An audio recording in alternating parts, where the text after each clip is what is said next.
Hello everyone, आज हम फिर से एक और शॉर्ट स्टोरीज के बारे में बात करेंगे जिसका नाम है दी ब्रदर्स, जिसे मुल्क राज आनंद के द्वारा लिखा गया है।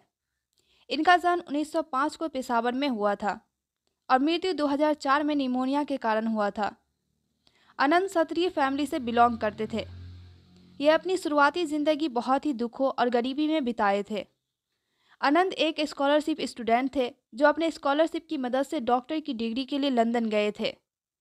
अनटचेबल आनंद के द्वारा लिखी गई पहली नॉवेल थी जिसे जेम्स जॉयस और महात्मा गांधी से इन्फ्लुएंस होकर लिखा गया था। दी ब्रदर्स में दो भाइयों की कहानी को बताया गया है जो पाकिस्तान से बिलोंग करते थे, लेकिन पार्टीशन के बाद इंडिया आ गए थे। इंडिया में ज्वेलरी का शॉप था जिसे बड़े भाई चलाया करते थे। बड़े भाई का नाम लल्ला हंसराज और छोटे भाई का नाम लल्ला लेखराज था। दोनों के बिहेवियर में बहुत ज़्यादा अंतर था। हंसराज बहुत ही समझदार थे, लेकिन लेखराज का बिहेवियर अपने बड़े भाई से बिल्कुल अपोजिट था। वह समझदार नहीं थे और ना ही किसी के साथ अच्छे से बिहेव करते थे। इसलिए ज्वेलरी शॉप को चलाने की जिम्मेदारी सिर्फ बड़े भाई को दी गई थी और इसी बात के लिए लेखराज अपने बड़े भाई से नफरत करते थे और ज्वेलरी शॉप को अपने कंट्रोल में लाना चाहते थे।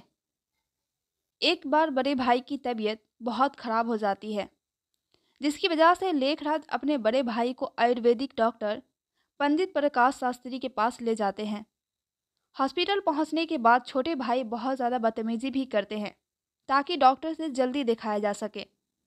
इस तरह का बिहेवियर देखकर बड़े भाई बहुत शर्मिंदा थे और उसी समय याद कर रहे थे कि कुछ दिन पहले ही छोटे भाई उसे कह रहे थे कि अब प्रॉपर्टी में बंटवारा कर लेना चाहिए।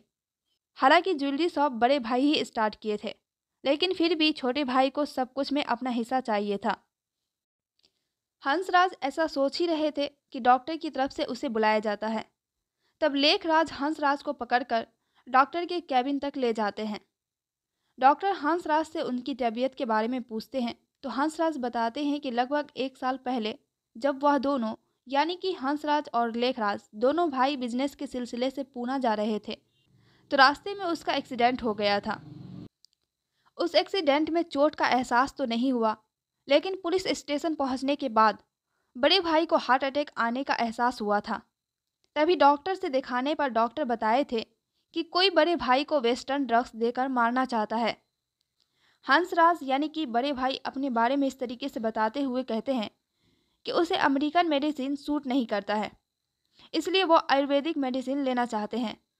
इसके बाद डॉक्टर हंसराज का चेकअप करने के लिए चले जाते हैं और फिर जब चेकअप करके वापस आते हैं तो छोटे भाई डॉक्टर से अकेले में कहते हैं कि उसका भाई अपनी तबीयत की वजह से बहुत परेशान रहता है, इसलिए कोई ऐसी दवा दे दे कि उसका दर्द हमेशा के लिए ख़त्म हो जाए।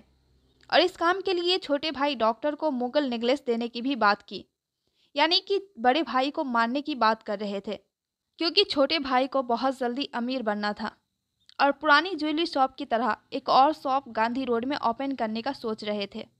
छोटे भाई की बातें सुनकर डॉक्टर बहुत ही गुस्सा हो जाते हैं और कहते हैं कि अपने भाई का ख्याल रखो और अगले वीक फिर से चेकअप के लिए लेकर आना।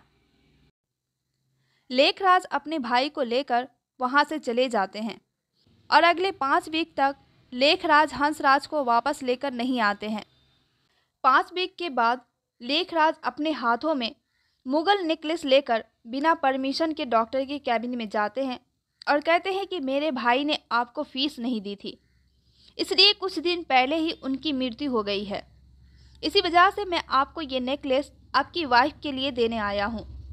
लेकिन डॉक्टर उस नेकलेस को लेने से मना कर देते हैं और कहते हैं कि gold can be poison with a smear of arsenic, मतलब कि जब लालच बढ़ने लगता है तो गोल्ड भी जहरीला हो जाता है। इस तरह लेखराज अपने सपनों को पूरा करने के लिए अपने बड़े भाई का मर्डर कर देता है और इस शॉर्ट स्टोरी से हमारे सोसाइटी की बहुत बड़ी सच्चाई को बताया जा रहा है कि अब भी हम इंसान किसी भी रिश्तों से ज़्यादा मनी को इम्पोर्टेंस देते हैं और उस वेल्थ के लिए कुछ भी करने को तैयार हो जाते हैं। आज की वीडियो में बस इतना ही। वीडियो अच्छी लगी हो तो प्लीज़ लाइक कीजिए और इसी तरह का वीडियो चाहते हैं जिसमें इजी एक्सप्लेनेशन के साथ साथ इजी नोट्स भी हो तो चैनल को ज़रूर सब्सक्राइब कीजिए और बाकियों को भी शेयर कीजिए ताकि उनका भी हेल्प हो।